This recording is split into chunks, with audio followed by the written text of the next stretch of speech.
Hallelujah, जय मसीह की। Praise the Lord. A very good morning.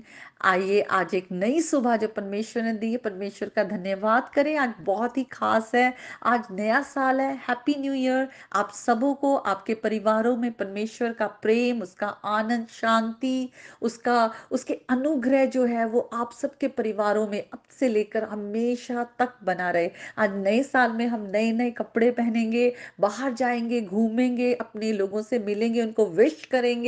आइए उससे पहले हम देखें कि परमेश्वर हमसे क्या कह रहा है। आज हम पहले परमेश्वर के पास जाके परमेश्वर से मिले। और हम यूहन्ना की अंजील उसके 3rd चैप्टर में जब आते हैं तो हम देखते हैं वहां निकोदेमस नाम का एक सरदार है जो यीशु मसीह से मिलने आया है। और वो यीशु मसीह से कहते हैं कि जो काम तू करता है, जो चिन्ह तू करता है, वो जब तक कोई परमेश्वर की ओर से ना हो तो वो चिन्ह नहीं कर सकता। तो हम जानते हैं कि तू परमेश्वर की ओर से है। तो यीशु मसीह कहते हैं कि जब तक तुम नए सिरे से जन्म ना लो तुम परमेश्वर के राज्य में प्रवेश ना कर पाओगे।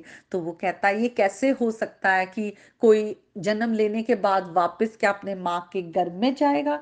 यीशु मसीह कहते हैं जब तक तुम आत्मा और जल से जन्म ना लो तो तुम परमेश्वर के राज्य में प्रवेश नहीं कर सकते। क्योंकि जो शरीर से जन्मा है वो शारीरिक है और जो आत्मा से जन्मा है वो आत्मिक है।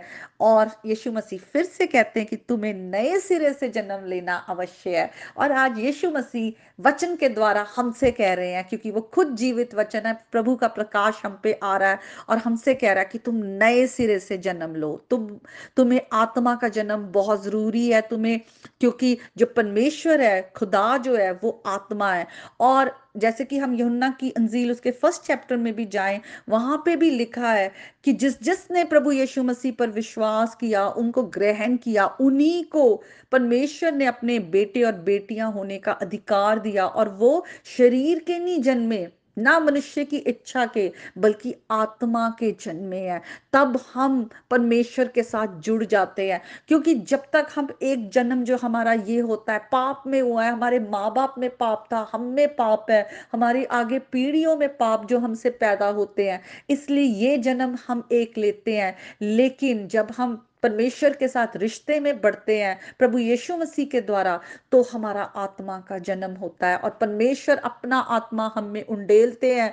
और परमेश्वर का आत्मा हमें हर दिन नया करता जाता है। क्योंकि शरीर के कामों में रहकर हम परमेश्वर को कभी भी खुश नहीं कर सकते।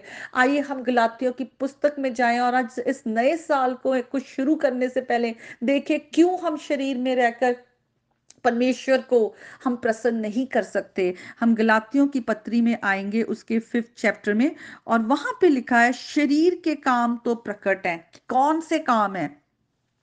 व्यभिचार, गंदे काम, लुचपन, मूर्ति पूजा, टोना, बैर, झगड़ा, ईर्ष्या, क्रोध, विरोध, फूट, विधर्म, डा, मतवालापन, लीला क्रीड़ा और इनके जैसे और काम। इनके विषय में पौलुस कहता है मैं तुमसे पहले भी देता हूं, जैसे कह चुका हूं, कि ऐसे काम करने वाले परमेश्वर के राज्य के वारिस ना होंगे। जैसे यीशु मसीह ने निकोदेमस को कहा कि जब तक तुम नए सिरे से जन्म ना लो तुम परमेश्वर के राज्य में प्रवेश नहीं कर सकते। तो आज अगर हम इस नए साल में प्रवेश करने के बाद भी इन कामों में हैं, तो आज हम अपने आप को परमेश्वर के हाथों में सौंप दें। और आगे लिखा है आत्मा के फल प्रेम, आनंद, मेल, धीरज, कृपा, भलाई, विश्वास, नम्रता और संयम है। ये इन फलों में आत्मा का जन्म लेकर इन फलों में बढ़ते जाएं जो परमेश्वर की धार्मिकता को प्रकट करते हैं। क्योंकि वचन में लिखा है, हम रोमियो की पत्री में आएंगे और वहां पर लिखा है कि हम अपने आप को कभी छुड़ा नहीं सकते थे। यीशु मसीह ने हमारे लिए क्रूस पर अपनी जान दी, हमारे लिए वो बलिदान बनकर अपने शरीर पर हमारे पापों का बोझ ले लिया है और हमें छुड़ाया है। तो हमें विश्वास करना है कि प्रभु यीशु मसीह हमारे पापों के लिए मारे गए, गाड़े गए, तीसरे दिन जी उठे और पिता के दाहिने हाथ जा बैठे। आज भी वो हमारे लिए मध्यस्थता कर रहे हैं। और हमें पाप से छुड़ाने के लिए जो उन्होंने अपना कीमती लहू बहाया है, तो हमें भी यीशु मसीह पर विश्वास करना है। क्योंकि जब तक हम शरीर में हैं, वचन में लिखा, हम कभी भी परमेश्वर को प्रसन्न नहीं कर सकते। क्योंकि लिखा है शारीरिक व्यक्ति शरीर की बातों पर मन लगाता है, परंतु आध्यात्मिक आत्मा की बातों पर मन लगाता है। और पाप की जो मजदूरी है वो मृत्यु है। तो शरीर पर मन लगाना क्या है? मृत्यु, क्योंकि शरीर के काम जो है वो पाप के काम है, वो हमें हमेशा की मृत्यु, हमेशा के लिए परमेश्वर से दूर कर देते। परमेश्वर पवित्र है और उसकी पवित्रताई के आगे हम पाप के साथ नहीं खड़े रह सकते।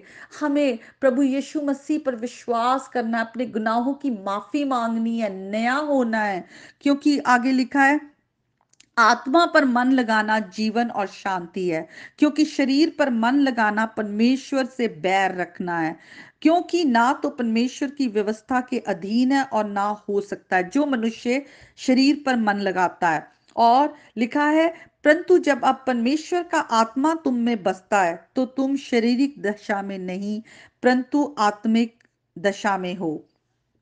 और आगे लिखा है यदि किसी में मसीह का आत्मा नहीं तो वे उसका जन नहीं, पर जितने परमेश्वर की आत्मा के चलाए चलते हैं वे ही परमेश्वर के पुत्र हैं। तो आज जब हम आत्मा के चलाए चलते हैं तभी हम परमेश्वर के बेटे और बेटियां हैं।